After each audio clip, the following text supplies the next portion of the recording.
You see, Malema is the EFF, and the EFF is Malema. This means Malema stands for everything the political party he founded stands for.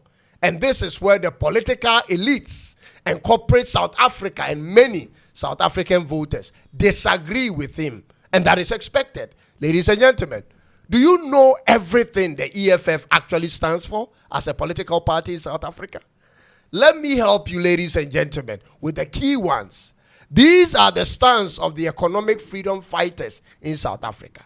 Number one, they stand for expropriation of South African lands without compensation to the white farmers. This means the EFF, when given power to rule South Africa, will take back all the lands the white South Africans control or own without giving them a single compensation. The EFF also stands for nationalization of banks, energy generation, mining companies, and telecommunication networks. Again, when given power, they will turn the mining companies in South Africa, plus the major banks and the energy sector and the telecommunication networks into a state-owned company, ladies and gentlemen. The EFF also stands for 100% free quality education and healthcare and affordable housing system across board.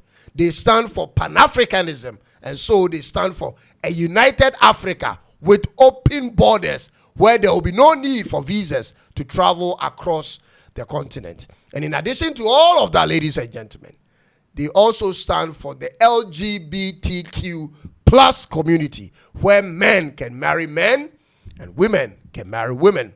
Yes, they do. And so these are their stance, and I know at this point your opinion on him and the EFF is kind of shaky. Don't be worried. It's similar to mine. I must say, I completely agree with his stance on nationalizing the banks and the energy sector and telecommunication and mining companies in South Africa. I totally agree with his Pan-African stance that this great continent needs to be united with open borders. But I believe there must still be the individual country sovereignties, meaning we shouldn't require visas to move around in Africa. I agree with him on that totally. And we should also have a single currency and an army. But we should also maintain the countries as they are with their individual countries' heads of state. That is my personal opinion.